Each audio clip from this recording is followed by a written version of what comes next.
You ready, Madison? You ready? What's the line say? What's the line say? Rawr.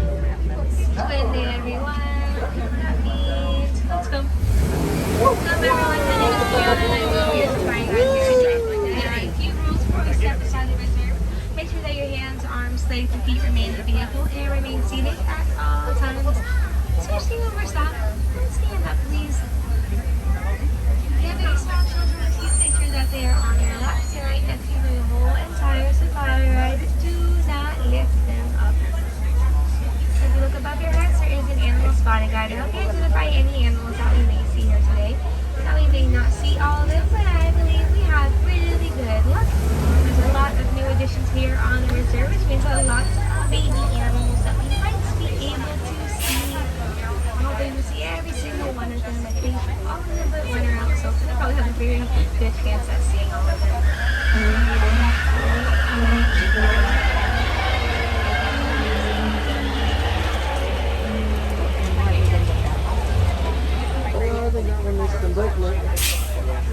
We're just gonna wait here just for a little longer. We're gonna wait for this truck to go, and then it'll be our turn. We're just gonna wait for permission from Gordon to allow us to go inside the reserve, so we can begin our safari. Could take us a few seconds. There we go. Yay! Yay! Right here is gonna wait for those blinking lights. Is it anyone's first time on the safari? What? Okay, I'm like, I hear it, but I don't see it. Welcome. So everyone else has probably been on safari. I'm gonna assume I'm not hearing the yay. Well, welcome back and welcome to Kilimanjaro Safaris. So as you know, every safari is not like your first one or the last one you have. They're all very, very different, and every experience is different. Animals are doing different things all the time. So come back later in the day. It's probably the best time to see some animals if you haven't seen the ones that you've seen on this time around. Our first stop here is a little Tory forest. Animals here are shy and they do camouflage pretty well with their surroundings. Now let's look behind some of the trees and the tall grass. They typically like to hide right behind them. There on the left are some bongos and greater kudu. Now the bongos are the one on the left. They are called the ghosts of the forest because they're rarely seen out there. And right next to them are greater kudu. Those are females because they don't have horns like the bongos. But the males will have horns that are 6 feet long and they will spiral. So there on the right hand side is an okapi. Now okapi looks like it is related to the zebra because of the pattern stripes on its legs. But they're not related to zebras at all, not even closely. But they are closely related to the giraffe. They're in the same exact family. Now let's see, you see it from here, you see that her skull structure is very similar to a giraffe. And they have a very long tongue, although she's not really using her tongue now. She's very close to the trees there. But the okapi can lick its own eyeballs. That's how long their tongues are. Right down by the water, seeing to spot any animals that might be out here. On the left is a black rhino. Now, black rhinos stand 3,000 pounds, and they are no natural known predators in the wild. Unfortunately, humans are one of them. They are hunted down for their horns, which are made out of keratin, just like our fingernails. So they actually are not important to science whatsoever. There's a lot of organizations and reserves, just like this one, that are protecting those black rhinos, making sure that their populations are increasing but not decreasing. But it is a little bit harder for the black rhinos because they only reproduce every other 5 years. So it is a very, very slow incline, but we are being very patient. Here on the left are two saddle little storks. Now they get that name because the yellow patch on their beak is shaped just like a saddle. And they have a very large wingspan of 9 feet. So your feet are now so they can't be way above your heads. That's how long their wings can be. We're going to make our way into the Salty River. The Salty River is one of many aquatic animals that do rely on the water to survive. We might come across some hippos here. Now we do see any hippos or animal care team mass that remain absolutely silent because there was a baby hippo that was born around 3 months ago. Little Miss Greta. And Greta has really small sensitive ears, so when she hears any sound, she typically will hide right underwater. So let's spot her. Now right there on the right as we pass there are two hippos, and they both are underwater, and that's because hippos can sleep underwater like those two. They can hold their breath for 10 minutes long. That allows them to travel very far distances. Right, well, I don't see Greta anywhere, but this is a bloat of female hippos. That's what we call a group of hippos. It's a bloat because they're looking at bloated underwater. Now, speaking of underwater, hippos are not, hippos are aquatic animals, but they don't know how to swim. So right now they are in shallow water and they all are standing up. Now when they move through the water, they are walking. They are not swimming, although it does look like that. But when they are in deep water, they will doggy paddle. But for the most part, they feel a little bit more secure on the shallow side. And those larger white birds there are pink Fat Pelicans. Now although they are not pink now, they do turn pink during mating season. It is a joke that we tell here in Harambe that they only turn that color during that time because they're blushing or so in love.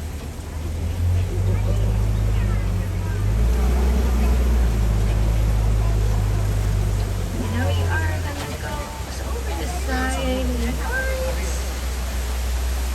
There she is.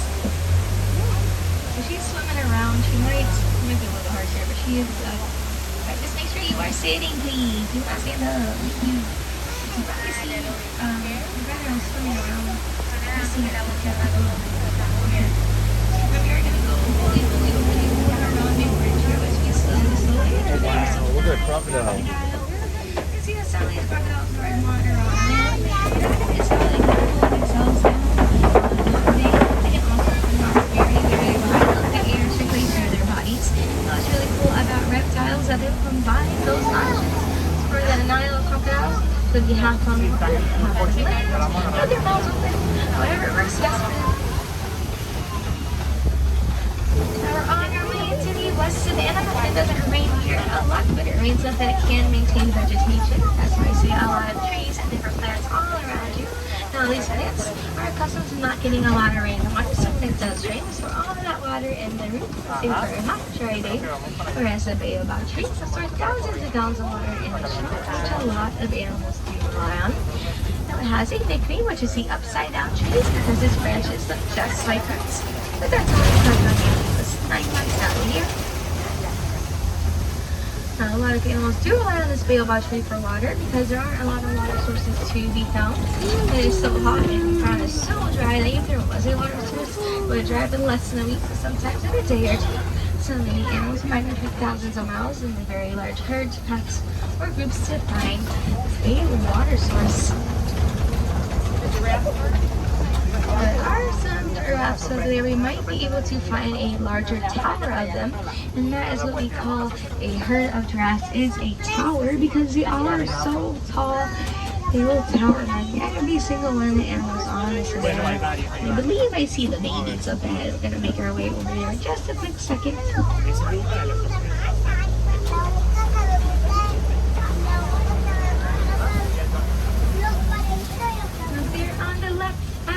Are some African wildbouts. Now, although they do look and behave pretty similar to domesticated dogs, they are not related to them at all. They are just distant cousins. African wildbouts will have 4 toes, while domesticated dogs and wolves will have 5, and they are just missing the dew claw. That's a small, tiny toe on the inside of the domesticated dog's paw. I spot 2 weedy giraffes from here, the oldest one and then the youngest one. I am not quite sure where the middle child is, but I definitely see both of them from here. And there's a lot of horns on the left hand side you might be able to see. Another name, Collie cattle. Those are the cows with the very large horns. And they have another name, Watusi cattle. They're named after the Watusi tribe. And right behind them are some sable animals. Now they are the official emblem of the Harambe Wildlife Reserve, with the one on our logo is a right there, the darker spot, that's Ella. So she's the oldest out of 3, and then her little baby brother Humphrey is the smallest one here on the left. Now Humphrey, when he was born at 6 feet tall exactly, and that's on average how tall baby giraffes are when they are born. Humphrey is a little bit taller for his age, so his other sister Maple is almost as tall as her, and she's about to be 1 next month. That's because I'm pretty sure his dad is the tallest and largest giraffe here on the reserve, so he's probably taken after him. I very early age. But as you pass through here, especially in this area here, there aren't any leaves or branches on these trees, or either one of them. Only at the very, very top is when you'll find any leaves. And that's because of the giraffes. They will eat the leaves on these trees until they cannot reach more to the very, very top, which creates a natural canopy and shade for animals right down below them. And on the days it decides to rain, they have a really, really good umbrella. They have all that extra coverage.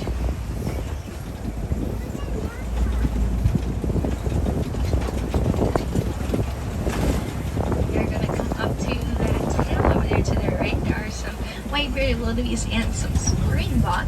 Now the wildebeest, or the larger gray antelopes out there, they're very famous when it comes to migration because 1.5 million wildebeest will migrate all together at the same exact time across the savannah. Now, even though they have a very large herd at that time, or in general, they will not have a leader or anything of that sort. They all have the same exact status, just because they like to be together. And coming down this bush, there are some Hartman zebras.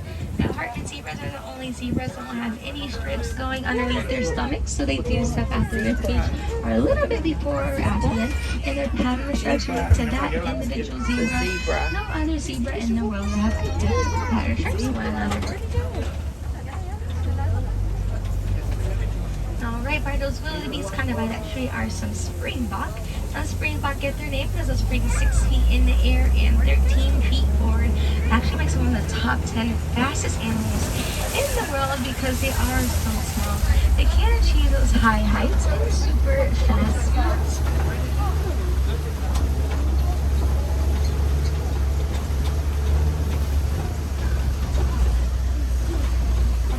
And we are going to come down this way. There's a lot of knockdown trees, which is a good sign that there might be some elephants nearby. Elephants will sharpen their tusks on these trees and then knock them down when they're all finished. Knock over any size tree, small or big. They don't care, they don't have a preference. Sometimes they'll do it just for fun. This is also the outskirts of the elephant country, so the main part where typically a lot of elephants or large herds like to go. So we'll make our way over there, but let's look out this side first.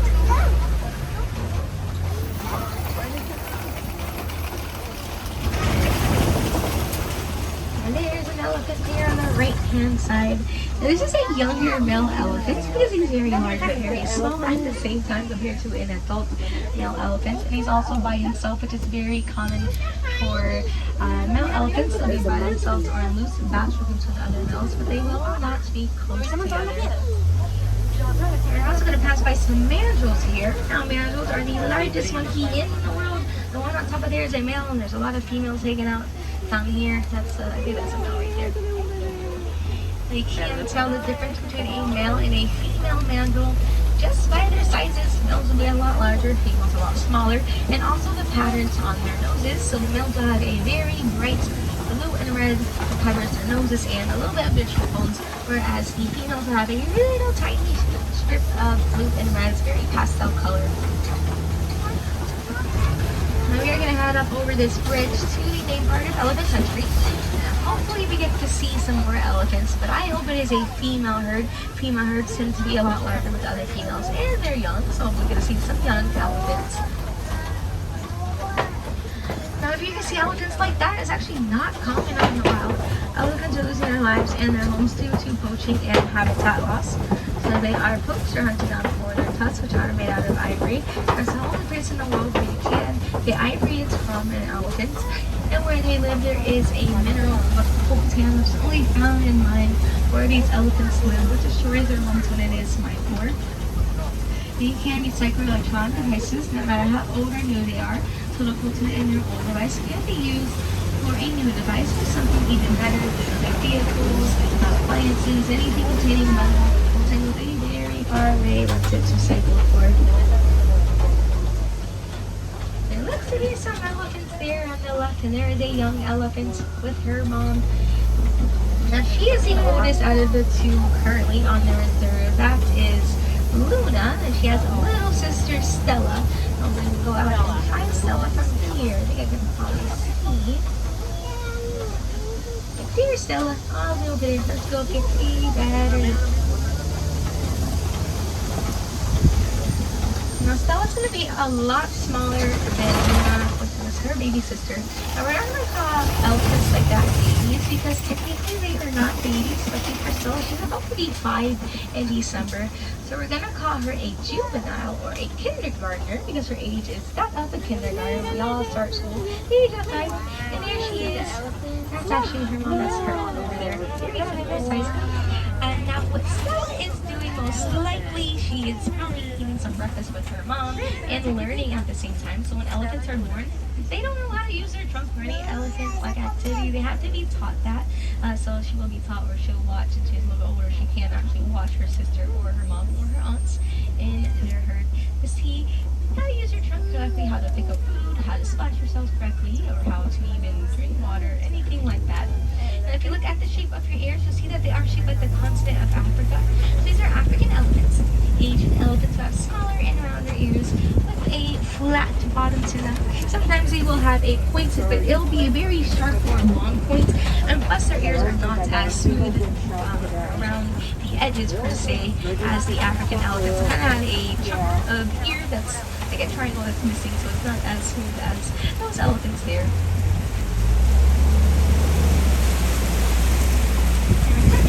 Greater flamingos all taking a nap.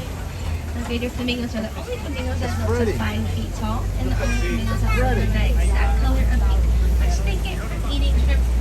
2 colors of pink, that light pink and the hot pink. They are the only flamingos to get that light pink color. Most flamingos will have that hot pink. And we're on our way into the East Savannah. The animals here are bigger, faster, and they do rely on their characteristics to survive. It shouldn't be too hard to spot any animals out here. For the most part, they're pretty much out in the open. And I think I did see a larger male elephant on the left. Where do you go? There he is. That is the largest male elephant that we have here on the reserve. He's also Stella and his dad.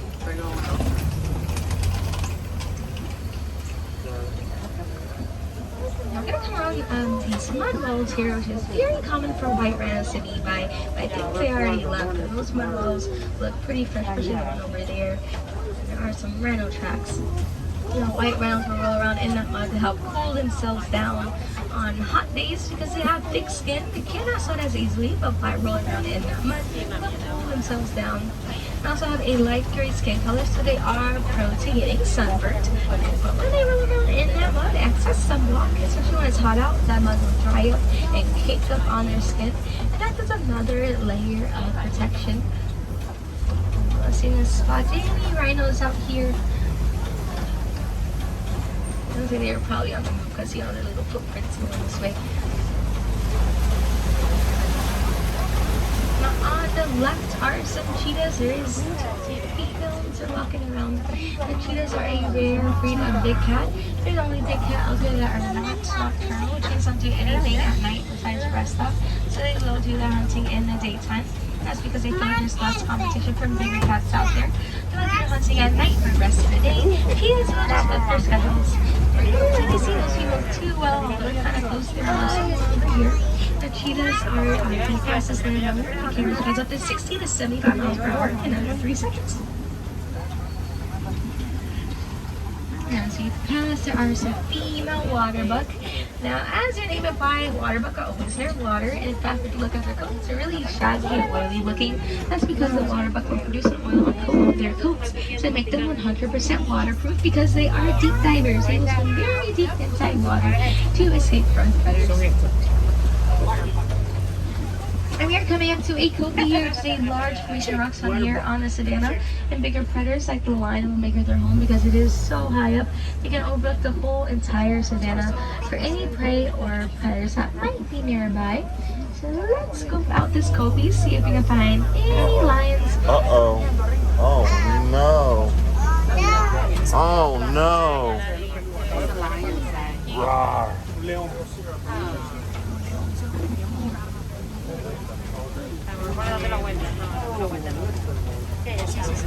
There's the male lion. He's taking a nap. Oh. The lions will rest up to 60 to 90 hours. Rawr. And the remaining hours they are There he is. Look, there he is. Look. So the males will stay behind on the females are going on top. She will go out as a hunting.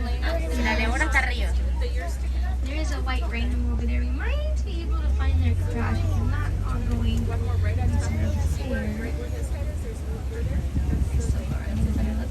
On the right hand side, that is a Bonzo box. Now, Bonzo box at one point in their timeline were very close to extinction. There's only 17 left out there in the entire world. Thanks to a lot of returns. Just like this, the numbers run up high pretty quickly. They actually are through. What does the line say? Least concerned today. There's a lot of Bonzo box from one side of the conservation side to the other side. What's the line say, Madison? What's the line say? We still are monitoring them.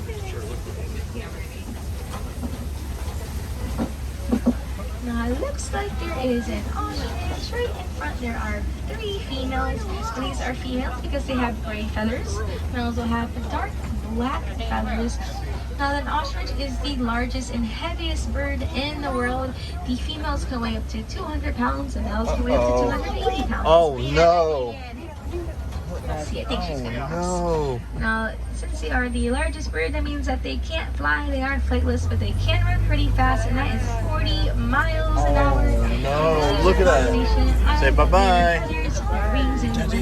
Say bye-bye! Where they go and how fast.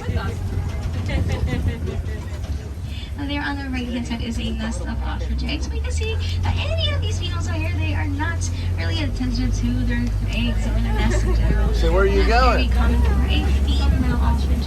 She'll go hundreds of miles away from her nest. And that's because she has nothing to worry about. Those eggs are so strong, if you stand on top of an ostrich egg, it won't break or crack. And one egg weighs the equivalent of 2 dozen chicken eggs. Here it's very heavy. We are on our way into Magadi Glen. This is where Warrior Wilson's post is. Warrior Wilson is out on the reserve right now looking after all the animals. And so while he is away, he has to check on his documentary and workers that he recently adopted. Make sure that they're doing okay while he's gone. There is one goat down there. Looks like it might be crazy. And there's one on top of Warden's post. I don't know how they got up there. Look, Master's a goat.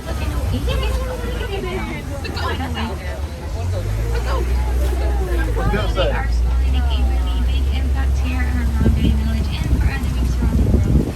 We don't have to rely on bigger animals that fast cattle because they take up way too much space. But we can rely on these Nigerian dwarf goats. They take the least amount of space and they also contain a little ramp for goats. See, look at that. Of nutrients, which is really good for our health. So we're very grateful to have them here on the reserve.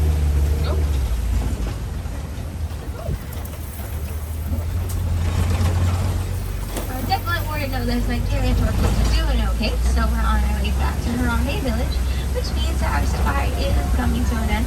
The animals that you just hear today are endangered or close to extinction, and we are relying on you for help. And there's so many ways that you can help, especially back at home. You just start recycling. Recycle things like paper and your electronic devices. And for example, when you recycle paper, you don't have to go back on the very large forest. It cuts down all other trees, which causes deforestation. Recycle, use, and even repurpose the items into your garden.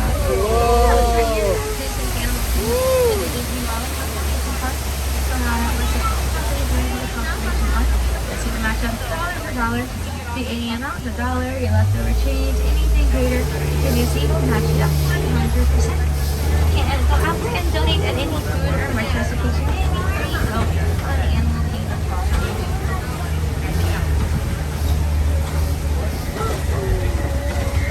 We're back here in Harambe village. We're just gonna wait for a border post to open up pretty soon. Naturally, if your border post, you will be entering Gorilla Falls, and that is a walking trail. It is like a safari, but behind the scenes. So some animals that you've seen on your safari, you can see a little bit up close, like the hippos, because they view them underwater. You'll have an okapi out there, shimizu out there. You get to see them a little bit up close. They also have bear cats, frogs, snakes, fish, birds, monkeys, and gorillas. There was a baby gorilla that was born around 3 months ago, so the same age as that baby hippo. So you're going to see both. Oh, maybe not both. I think you're just going to see the baby gorilla.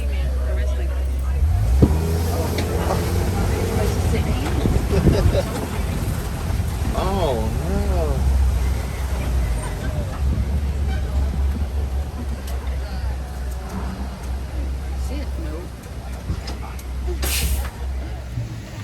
Alright guys, thanks for watching Kilimanjaro Safari with us. If you liked it, what you saw, hit that subscribe button and give a big thumbs up.